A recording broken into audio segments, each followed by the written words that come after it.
L'homme, il doit faire très attention. Ne tombe pas dans la vieillesse. Ne tombe pas. Il faut se renforcer, se renouveler à chaque instant. Pas qu'une fois par semaine, une fois par mois. Chaque instant, c'est-à-dire, il y a des choses qui viennent. Wow, t'es emmené d'un côté, d'un autre. Allez, on recommence. On commence plutôt. Il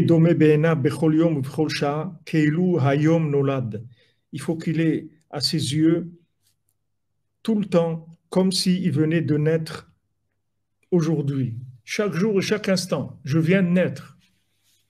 Je viens de naître, j'ai pas de passé, j'ai pas de casier judiciaire, j'ai rien. Je viens de naître maintenant, j'arrive là. Je viens d'arriver.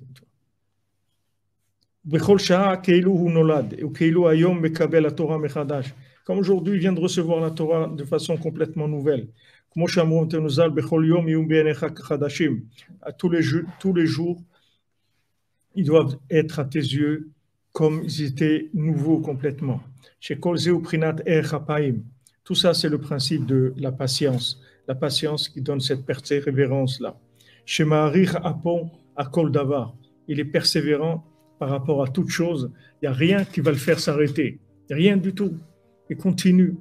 Il persévère sans arrêt, sans arrêt. Il se renouvelle dans le vouloir, dans la certitude qui va arriver, malgré qu'il rencontre ces géants qui lui disent ça n'existe pas et tout. Il dit non, non, ça existe, il continue.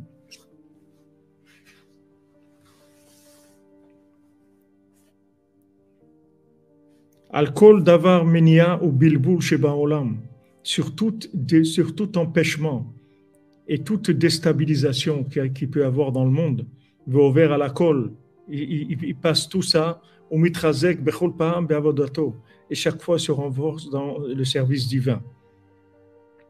Umidazot, pardon, chez la Echapaim, au Ikar Prinat Tikune Dikna, Shu Prinat Zakent Bigdusha, Shu Zaken Behemet. Maintenant, cette mida-là, ce trait de caractère de la persévérance, c'est ça le principal de ce qu'on appelle Tikkun Dikna, qui s'appelle la réparation de l'ancien. Qu'est-ce que c'est la vieillesse de Kedusha? Quelle est la différence entre vieillesse de Kedusha et vieillesse de Sitra Achara? Entre la vieillesse qui est sainte et la vieillesse qui est la vieillesse du Yetzer Hara. C'est que la vieillesse dans la sainteté, c'est la vision de l'absolu. C'est-à-dire que la personne, elle a une vision de l'absolu. Et cette vision de l'absolu, ça lui donne la patience de traverser tout ce qu'elle a à traverser. Parce qu'elle sait que au bout du chemin, il y a la montagne en or, et il y a le château en pierre précieuse, et la princesse, elle est là-bas. Il est sûr de ça. Maintenant, il va se passer des choses dans sa vie. Il va rencontrer des géants, des fois c'est pas des géants, des fois c'est des fous, des fois c'est... Mais il va rencontrer des géants qui vont lui dire ça n'existe pas. Et il va falloir qu'il continue. Et comme je vous ai dit, quand ils lui disent ça n'existe pas, ils ont raison. C'est vrai, ça n'existe pas. Parce qu'au moment où il est en route, ça n'existe pas encore. Elle n'est pas allée là-bas encore. Elle va aller, quand il arrive, ils vont arriver en même temps. Alors regarde la stara qu'il y a, regarde comment c'est difficile. Parce qu'en fait, tu es en train de chercher quelque chose qui n'existe pas. Et ça va exister au moment où tu vas arriver. Au moment où tu seras prêt, la chose, elle va exister. Donc c'est dur. Parce que si ça existait, quand on voit des selfies de là-bas, des trucs et tout, que tu vois la montagne en or et le château en pierre précieuse et la princesse qui est là-bas et tout, ça va te motiver. Ah, je vais y aller et tout. Mais non, en fait, elle n'est pas là-bas encore. Elle va arriver en même temps que toi. Et elle te dit, cherche-moi là-bas. Elle ne lui dit pas, je serai là-bas. Elle lui dit, dans les mots, elle dit, cherche-moi dans cet endroit-là. Elle ne lui dit pas qu'elle va être là-bas. Elle lui dit, cherche-moi là-bas. Alors, tu cherches quelque chose qui n'existe pas. Tu le cherches par de la émouna pure, parce que tu as de la émouna, parce qu'elle t'a dit, cherche-moi là-bas. Alors, tu as la émouna. Mais tu vois rien. Tu sens rien, parce que Béhémet, ça n'existe pas. Ça va se créer au moment où tu vas arriver. Donc, eux, ils ont raison quand ils disent ça. Quand ils lui disent ça n'existe pas. C'est pas des menteurs, c'est des tzadikim, ces gens-là. Ces géants-là. C'est pas des rechaïm, c'est des tzadikim.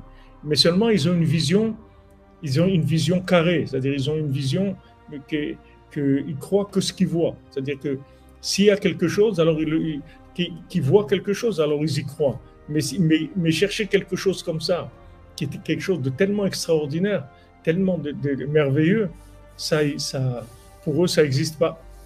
Et ils ont raison. Ils ont raison dans leur vision des choses, ils ont raison. Seulement, ils n'ont pas mis de surdimensionnel dans leur façon de voir les choses. Il n'y a pas l'absolu.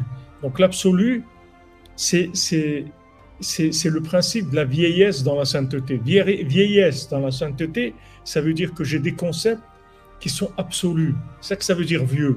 C'est-à-dire ils sont absolus et je vais jamais bouger de ça. C'est ça que s'appelle la vieillesse de la sainteté. C'est-à-dire que le principe de la sainteté chez moi, il est absolu. Donc il est très très ancien par rapport à ce monde.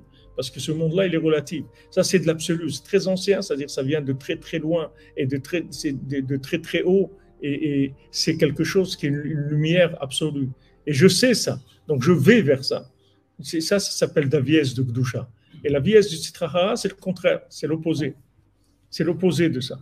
C'est la consommation, c'est l'immédiat, c'est le time is money, tout ce qui est interactif de ce monde s'appelle vieillesse du Sitrahara.